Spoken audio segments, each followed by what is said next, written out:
All right. What's going on, family?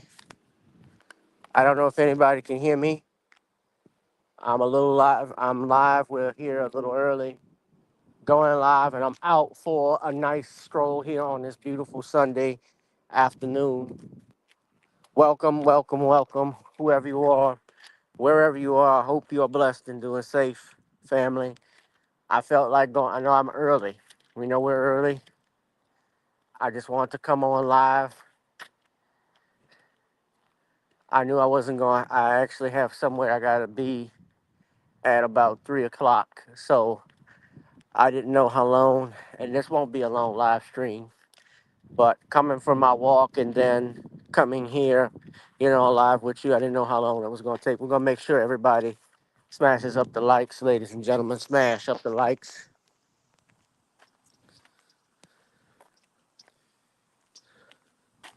Hit that like, share, and subscribe button right now. If you're watching via X, via Rumble, or ScrewTube, or Facebook, whoever you are, wherever you are, I pray that you are safe and feeling blessed. We are early. I'm about 15 minutes early from my live stream. I'm just walking this beautiful day. Nothing like getting in shape with a good walk, man.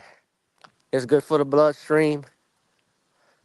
Best exercise you can get is walking. Nothing like it. Burns calories. It's moving. Moving, moving burns sugar faster than anything. Diet helps too. So I'm here with you all today, of course. Over the weekend, we got the sad news of a passing of a boxing icon and Big George Foreman, the native of Marshall, Texas, who died at his home, I believe out in Houston, Texas, surrounded by his wife and his children. George Foreman rose to fame in the 70s as first an Olympic boxer. He won gold in Mexico in 1968, and in 1972, he got a shot at the heavyweight championship with Joe Frazier called an event called the Sunshine Showdown. And in Kingston, Jamaica, he knocked out Joe Frazier in less than 2 rounds by technical knockout. And he actually knocked him down 6 times with a famous phrase, "Down goes Frazier, down goes Frazier, down goes Frazier," uttered by Howard Cosell came from. You hear that often in the media because a lot of news anchors I know, I don't like the guy, Keith Olbermann. He actually uses it, but a lot of people, he was part of that, became part of the public lexicon because George Foreman was, a lot of people don't know, it's a protege of Sonny Liston.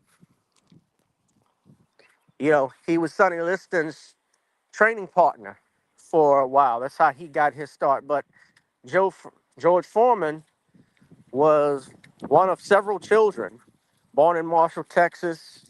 He got in and out of trouble with robberies, burglaries, and so forth, and joined the Job Corps.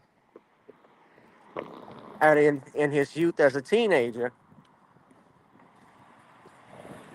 and one of the men who ran the Job Corps out of out in Texas where he was, and I'm sorry I forget the gentleman's name, but he was a boxing manager. He taught kids boxing. He actually sparred himself. Was actually a great uh, boxer.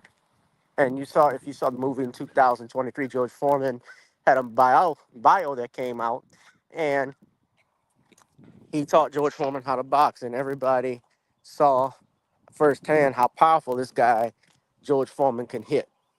Now, George, of course, had to learn things because he thought with boxing, he was trying to tell his opponent to stand still so he could hit you. But boxing, of course, was is a game of not only hitting but also avoiding hits. You know, it's a stick and move. That's why Ali was so great.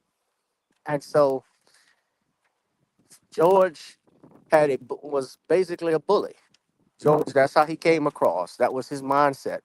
And he knocked out and beat a lot of people from Joe Frazier, Ken Norton, and these are guys who beat Muhammad Ali, by the way. Uh, George Chuvalo, Joe Bugner, a bunch of people, great heavyweights in his day. And George looked, and I love boxing. I studied boxing, even old fights. George Foreman looked to take his guys out in the first 5 rounds of a match. He was not trying to stay lone in boxing. He was not trying to have a fight go the distance.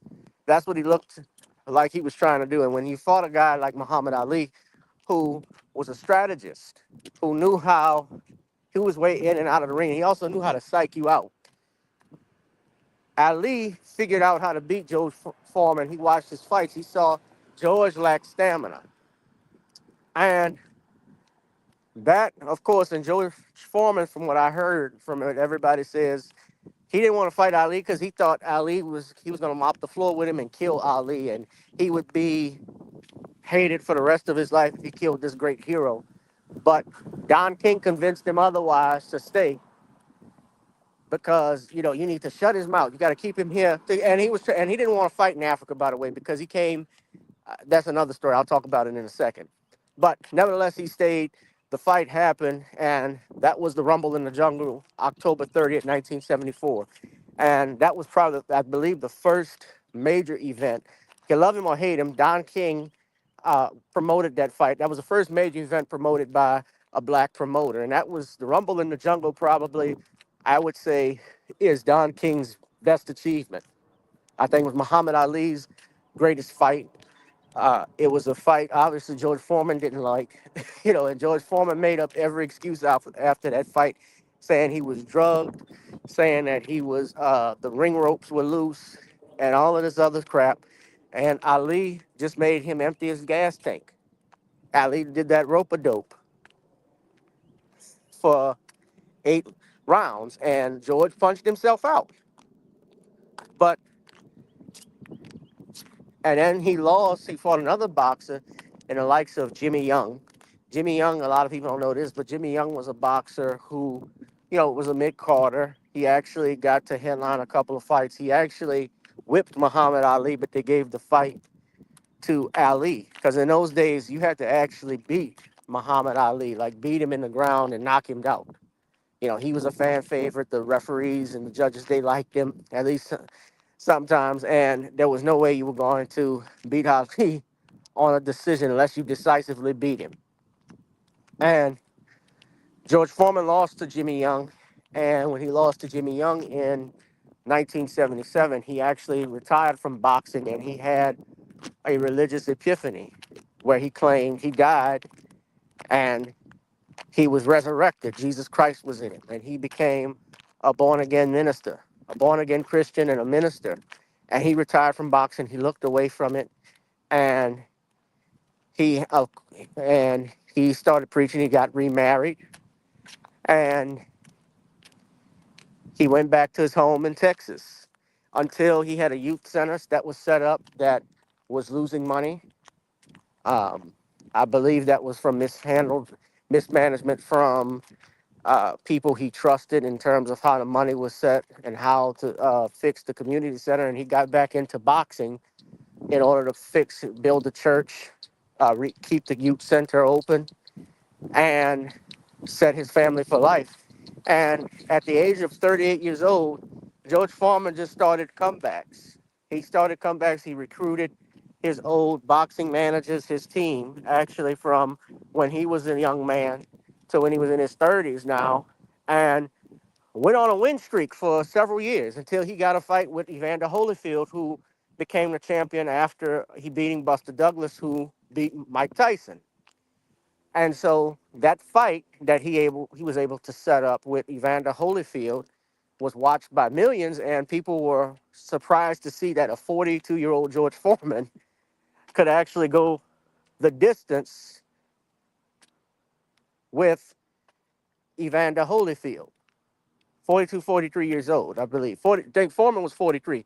And Evander Holyfield even said the hardest punch he ever faced in the ring, and he said this was George Foreman. He said Foreman hit him so hard in his mouth, he thought all of his teeth was gone. Because George, in that seventh round, and I love boxing, y'all can go back and look at it. George walloped Evander Holyfield with overhand right that knocked him off balance. Now Holyfield had probably one of the best hearts in boxing because Holyfield just went out and annihilated and just for after that punch, he didn't take any chances with Foreman. He threw a 21 punch combo to Foreman, just 21 punches till the end of the round. And Foreman got wobbled, but Foreman stood up.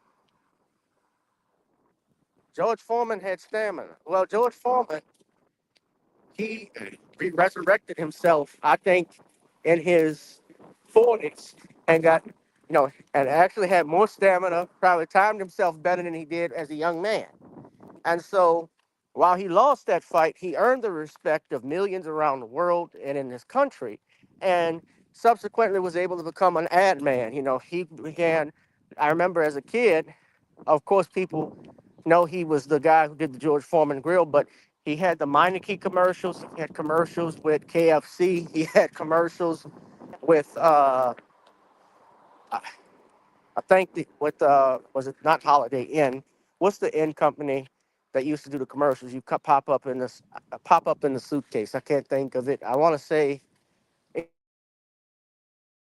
Western or whatever, but it went black. But then he gets a rematch. He get not a rematch, but he gets another shot at the title because Evander Holyfield loses to Michael Moore, native out of Detroit, and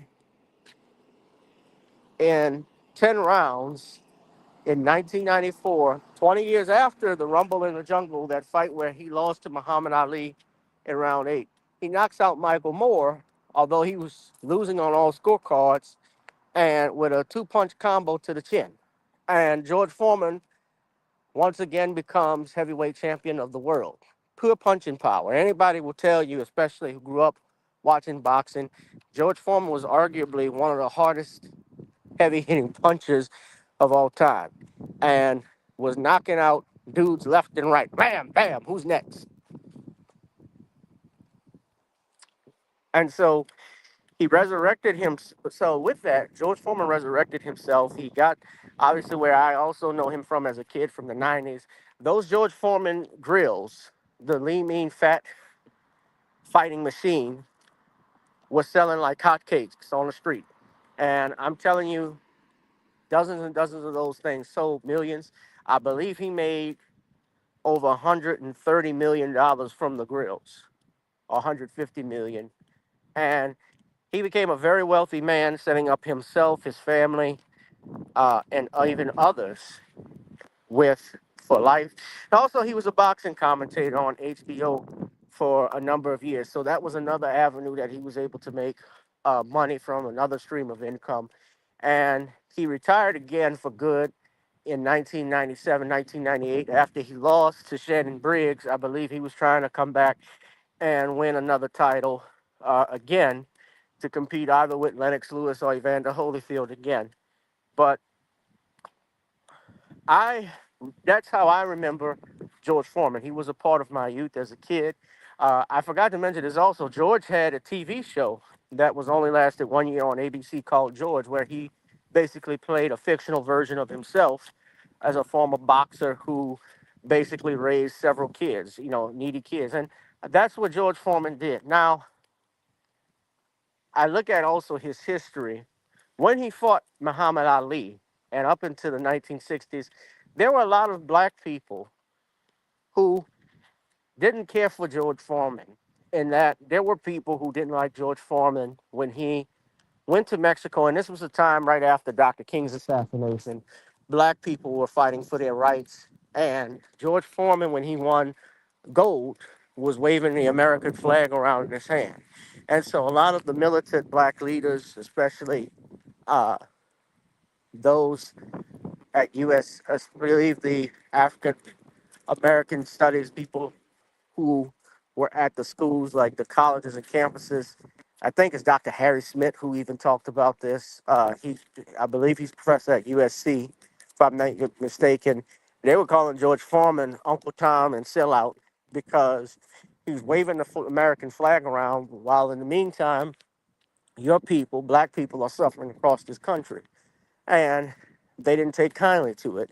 So many people, of course, were rooting for Ali when Ali fought him again, because Ali was stripped of his title from the United States by the United States government for his refusal to fight in Vietnam, and so Ali stood up and represented blackness. He also represented masculinity. These were masculine fighters, by the way.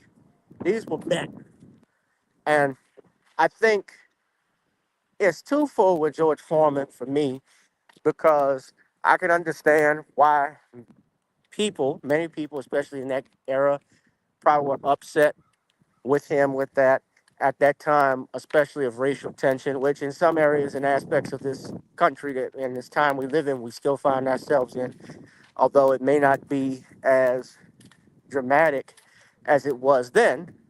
I feel that I also look at it and his career in life, he was able to accomplish a lot.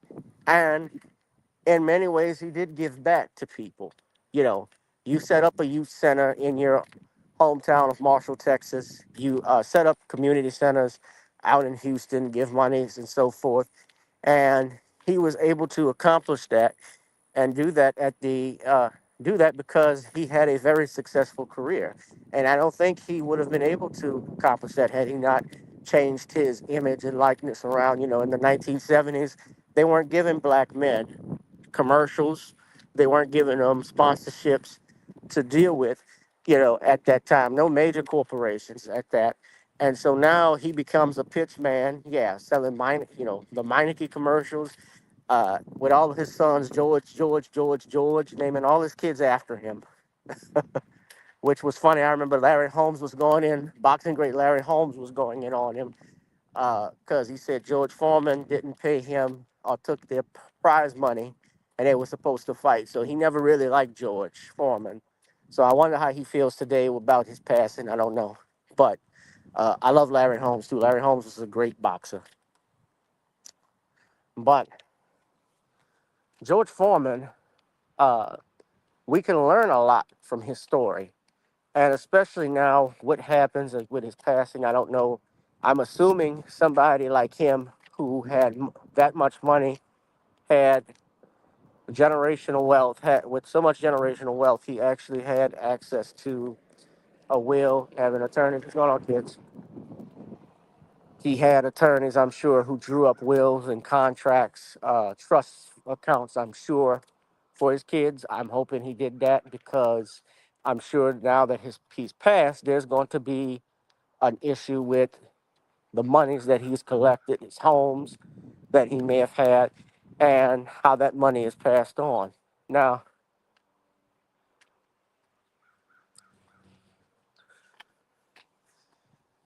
so I just completed my walk. This was a good walk, y'all.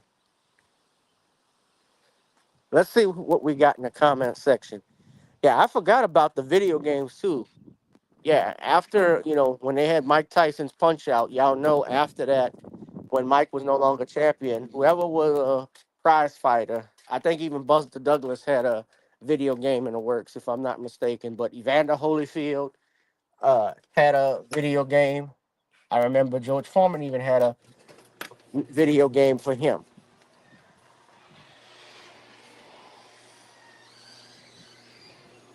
That was big, yeah.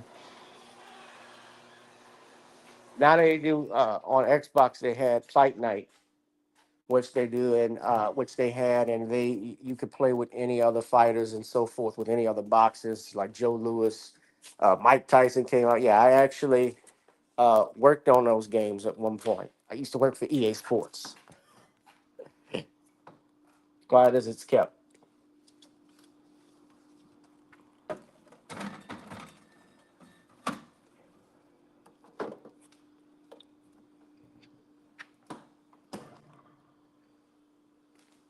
So, what say y'all? We got 6 people in here.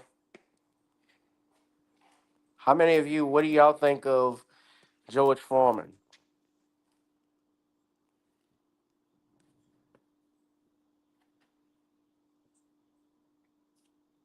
What do y'all think of Big George Foreman?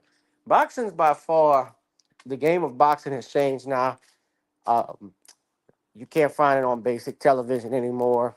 You know, back in those days when my father was coming up, ABC Wide World of Sports, you can watch heavyweight championships right live on television.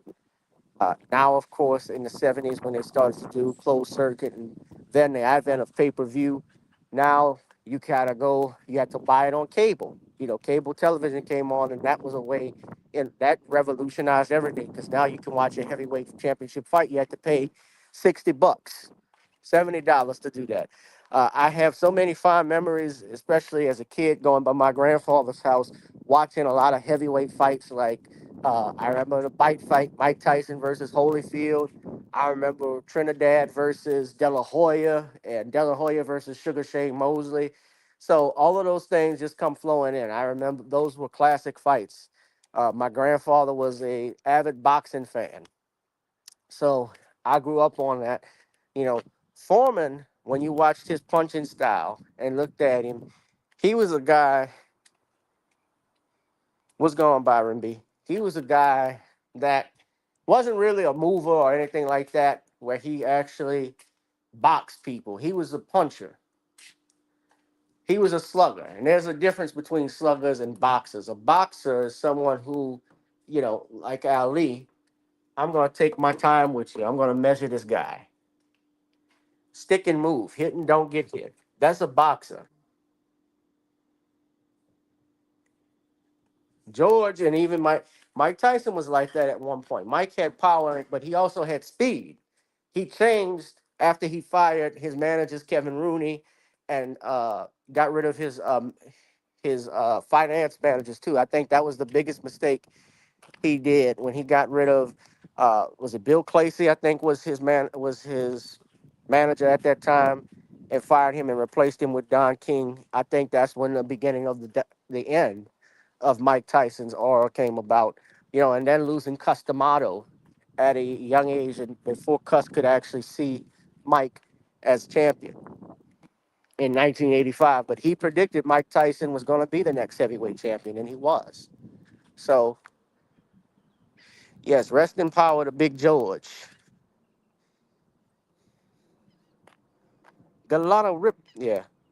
Poop, poom.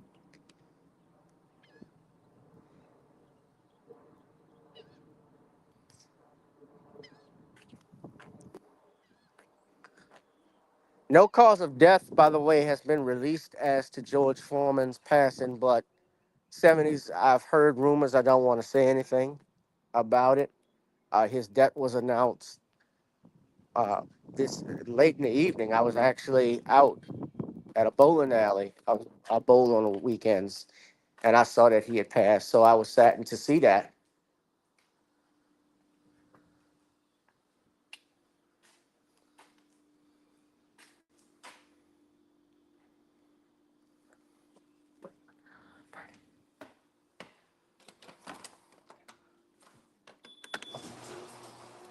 All right. Now I was saddened to see that he had passed. He had obviously a great life. We don't know when our time is coming. We don't know where we're going, but the best thing we can do is to live our lives to the fullest and especially be right with our maker. You know, live your life to the fullest, ladies and gentlemen. You want to go out, buy a house, go and do it. Buy a car. Life is short. You only get one ticket in the theme park. So he lived it to the fullest, at least, and he reinvented himself. So rest in peace to Big George Foreman out of Marshall, Texas. You know, he had 12 children. He had several grandchildren. I think he also had great grandchildren. So he had a blessed life. So we'll see what happens with the estate. Interesting thing with Gene Hackman's death, who also died this year. I'm looking at these men, and Gene Hackman had a will, but sadly, everything was left to his wife, and she died. It looks like before he passed, and So now that she had passed, she had no children. That is treated, at least in the will, like as a since she predeceased him, and the way the law works, it's treated as it doesn't exist. However, I think there was a clause in Gene Hackman's will that if she predeceased him, that things would go, all the money would go to charity. So you're talking about 80 million bucks that Gene Hackman, that was his net worth, and his kids are not even entitled to it. Now, I don't know if they had a falling out or anything like that, but from what I've heard and gathered, the house that they have, the mansion that's out in Mexico, because that I don't think that was in the will or mentioned, the family might be entitled to the estate. So also to any other collections, anything he had from his books or anything like that, they might be entitled to stuff like that, or his image and likeness. Who knows what they've used Gene Hackman for? I know he used to actually be do voiceover work for Lowe's. I remember he also narrated, did voiceover work for the Jacksonville Jaguars. He was a Jacksonville Jaguar fan. I don't know how Gene Hackman ended up liking the Jaguars. Who likes the Jaguars? But yeah, I shout out to though to Big George Foreman. But yeah, I'm hoping he had a will that was in place. I'm thinking that he did. But anyway, guys, what is your leave a comment in the comment section? What are your thoughts on George Foreman? What are you gonna remember about him if you were a boxing fan?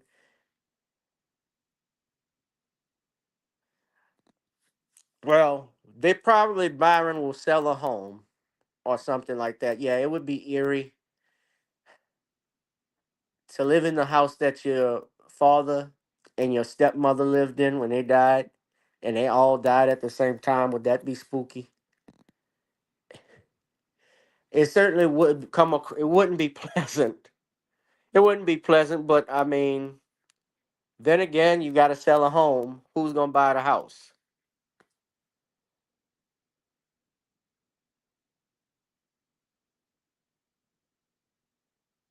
My grandfather died. My grandfather died right in his home, and my uncle was living there. So my uncle went back and stayed there. His girlfriend and her family even moved in.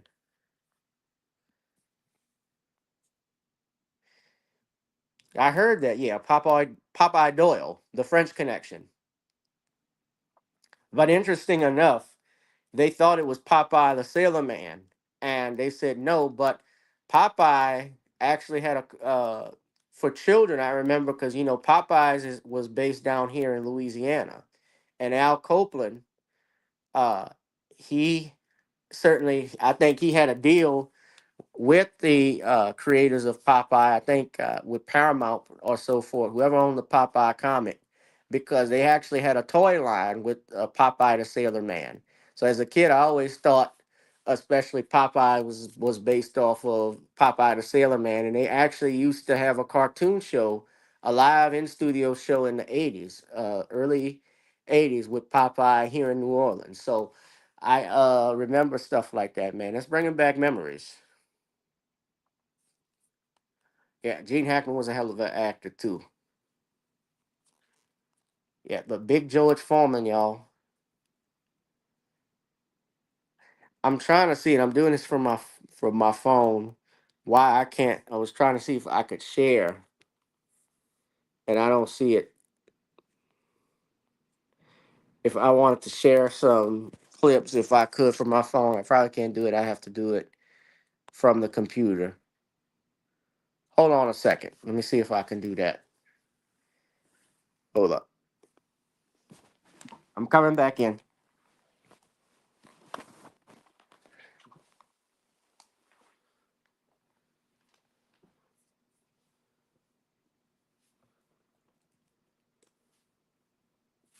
George.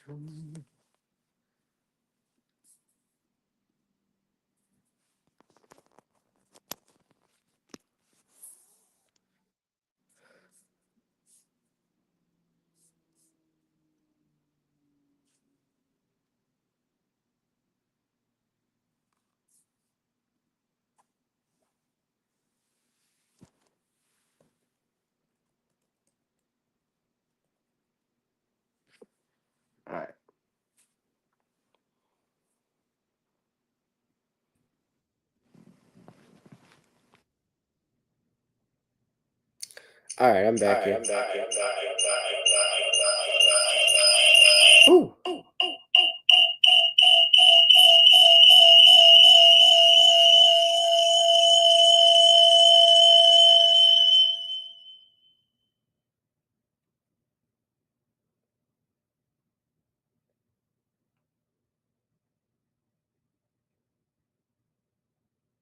All right.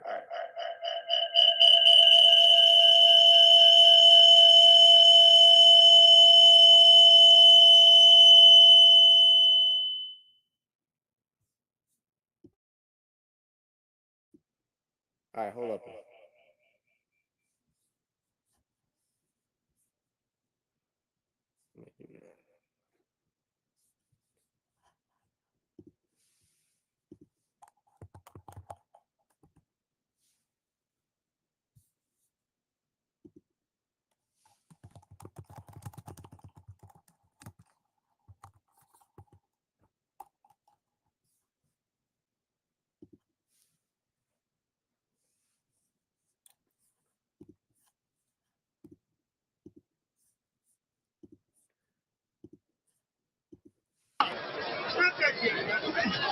Oh, and look at the left, come up and slice the left, and Jerry Cooney's in big trouble. He's ready to go, and there he goes.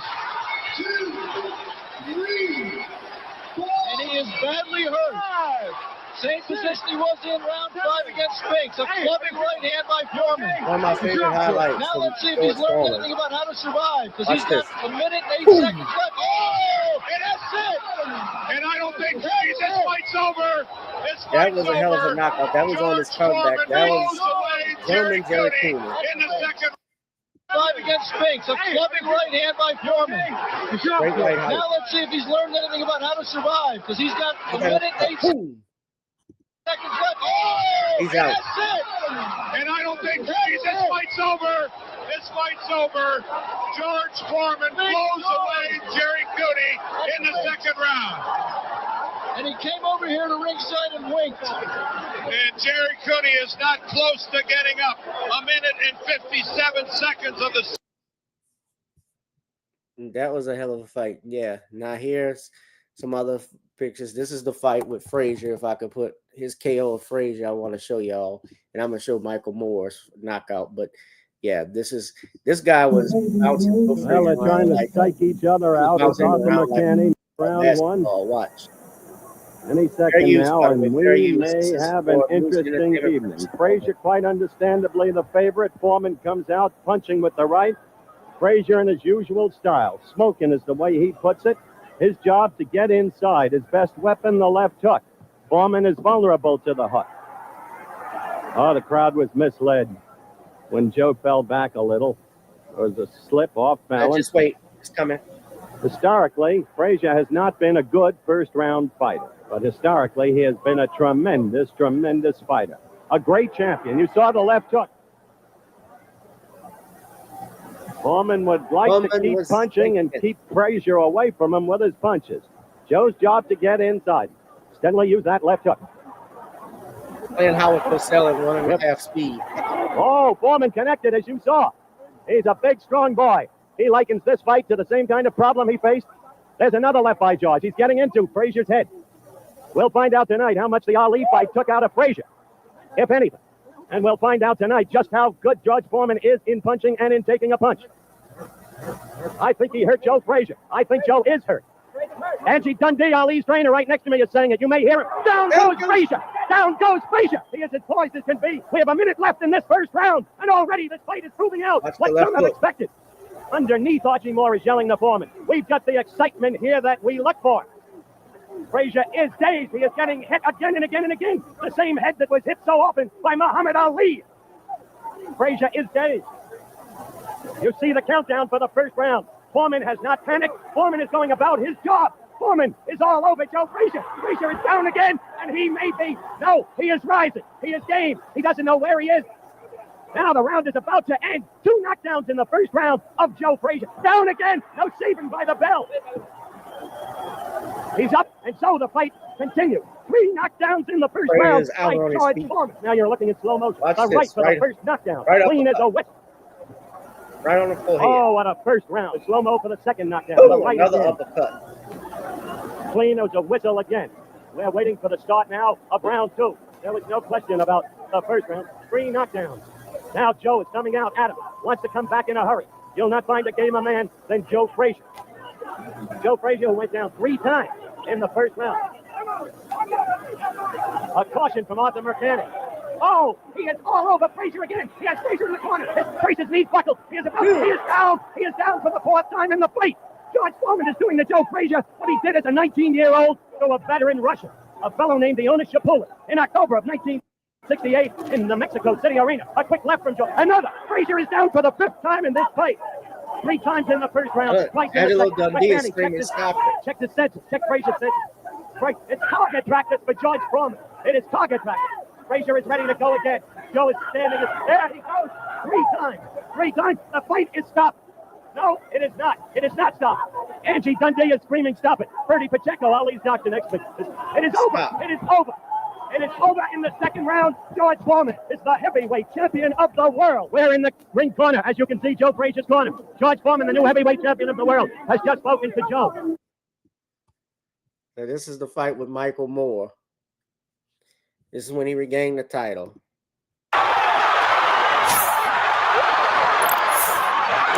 I don't get a copyright strike from copyright.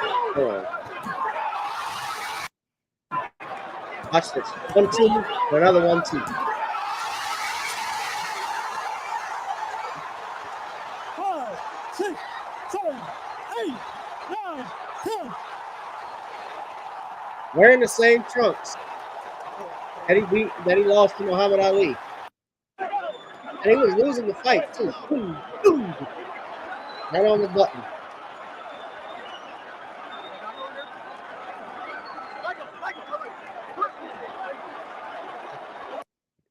Now, of course, I remember this highlight with Ali. Angelo Dundee brings him in. And then you hear the sound of Ali Boumaier. The enthusiasm begins to mount here. One thing we want to punch is going to be too much for him. It's the left hook that is so devastating. The tremendous left hook. He's leading on Foreman. Foreman with a vicious uppercut. Separates him. Wild left hand. Vicious hook. There's a real strong right hand just underneath the arm. And Muhammad Ali is taking the punches now. About 25 seconds left in the round.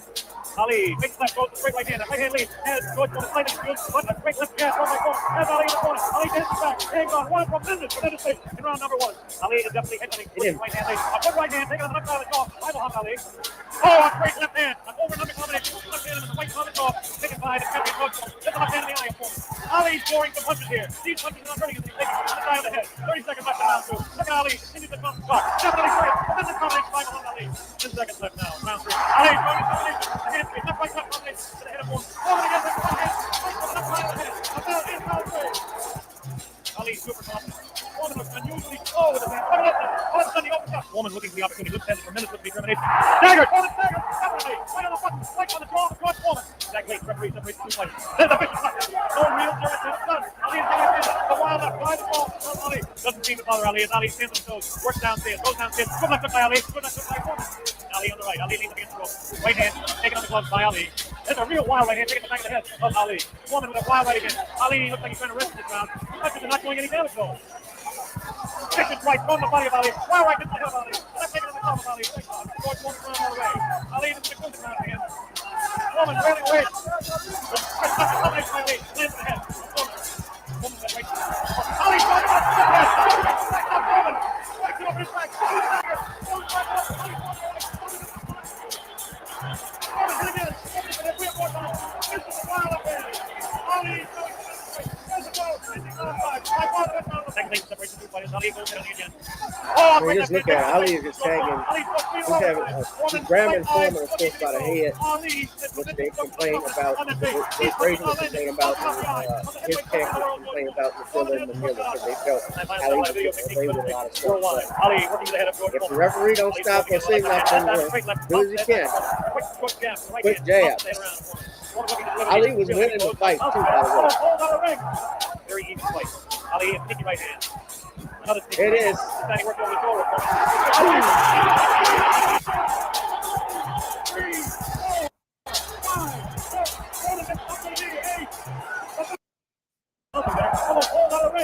Yeah, Foreman was fast. Watch, Ali gets the right move. Left hook and then a right cross. Foreman's out.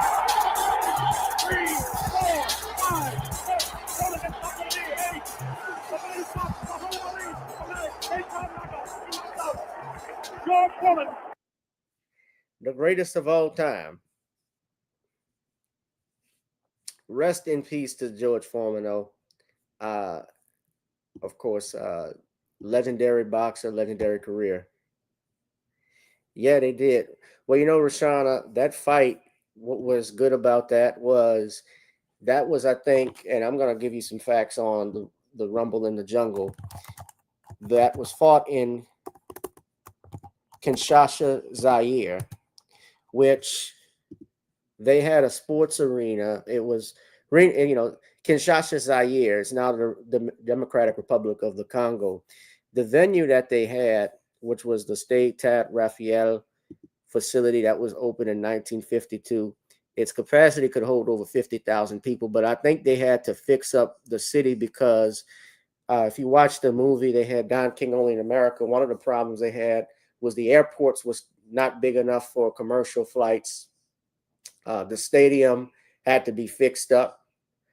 There were, of course, they had journalists and so forth that were staying there. And at that time, Mobutu, who was the ruler of the president of Kinshasa, Zaire, you know, there was a lot of the fighting going on with the country, within the country and outside of the country.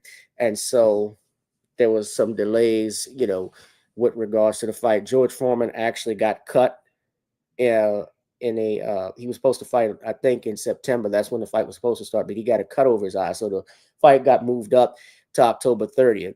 The play-by-play commentary, interesting enough, was done by who you heard was Colonel Bob Sheridan, and the color commentary they had was Joe Frazier, David Frost, and Jim Brown. Yes, all legends, especially Joe Frazier and Jim Brown, the legendary Jim Brown, because, you know, him and Ali were friends.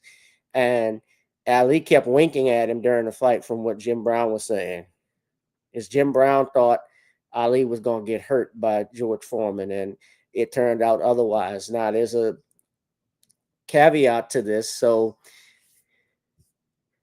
after the fight, of course, Ali and Foreman would become close friends. You know, they did the movie When We Were Kings. That was a documentary on the Rumble in the Jungle, and especially the concert that happened.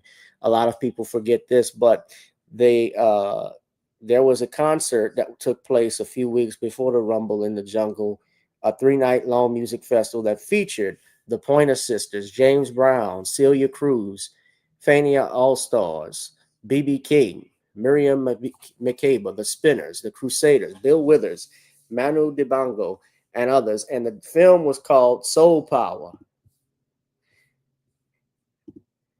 That was blackness at its finest, ladies and gentlemen. And of course, they had undercards. Now, that featured Customado fighters. Now, very interesting, Muhammad Ali and Customado were very close friends.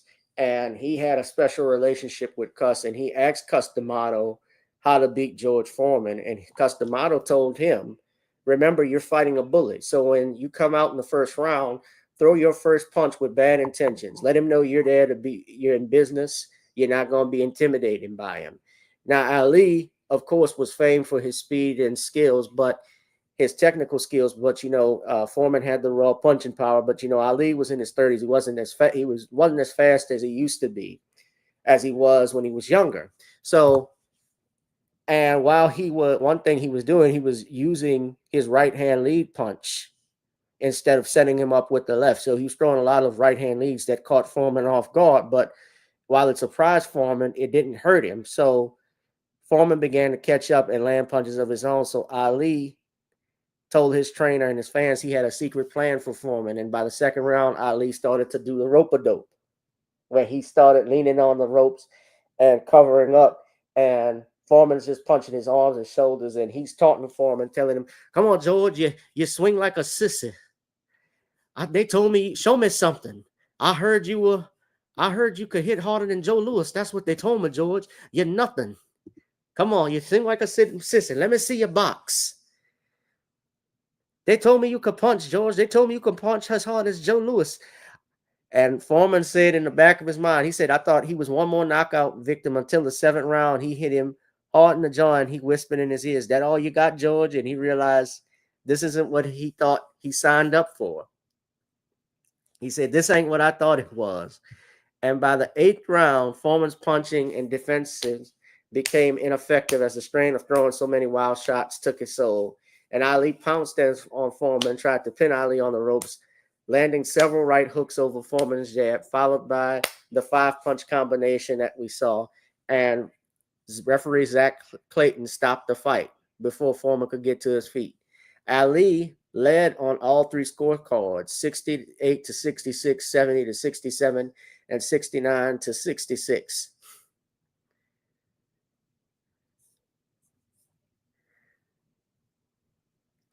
But this fight was promoted by Don King. Yeah, it was, and I believe the fight. This is the estimate. In 1974, it was a record estimate. It was a record estimate of 50 million viewers who watched the fight on pay-per-view or closed circuit theater television. That's when you had to go into a theater and they would watch the fight for it, or a stadium and so forth. And the fight grossed an estimated $100 million in worldwide revenue, with inflation adjusted at $600 million. So the fight made over $500 million. That's how big this was. This is in the golden age of boxing, and George Foreman, Muhammad Ali, and Don King were all a part of that. So rest in peace to both of these great fighters, the greatest of all time, Muhammad Ali, and big George Foreman out of Houston, Texas. Again, he had a phenomenal life coming from out of nowhere and changing his life around. So tributes are pouring in everywhere. People are saying something. Foreman died. So here's something interesting. He died at a hospital in Houston. So we don't know what the cause of death was exactly. Nothing has been released. I'm sure in the next few weeks there'll be an autopsy and the results will come out and we'll figure out what happened. I mean, but yeah, born in Marshall, Texas, to Nancy Ray Foreman and J.D. Foreman. Yeah, you all should go. It's on Netflix, but if you get a chance, watch the documentary, the film George Foreman, Big George Foreman, which was about George Foreman's life. And the boxing trainer he had Archie Moore and Doc Broaddus. That was the gentleman who worked at Doc Broaddus was a great fighter as well. And Doc Broaddus was the one who recruited George Foreman, and Archie Moore was also part of his trainers, Dick Sattler. So yeah, he was gifted. He was very gifted. And even just in 1 year of boxing, he won the gold medal and got to train with Sonny Liston and fight Joe Frazier in less than 5 years. After you capture a gold medal, he's competing for the world heavyweight title at the age of 20, I believe he was 22 years old, 23 years old. So that's young. 23, 24 years old. Yeah, that's a young guy. So rest in peace, Big George Foreman.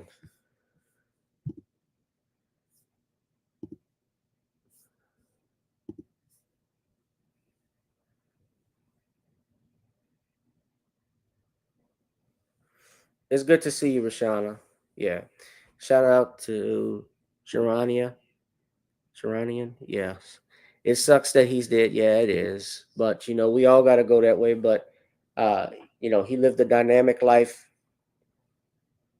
He lived a great life. So may he rest in peace. Make sure you all are subscribed to the Rumble channel, y'all. We're trying to quickly move away. Subscribe to Random Topics. We're trying to move away from YouTube, ScrewTube, as I call it, because I've been dealing with some issues with them.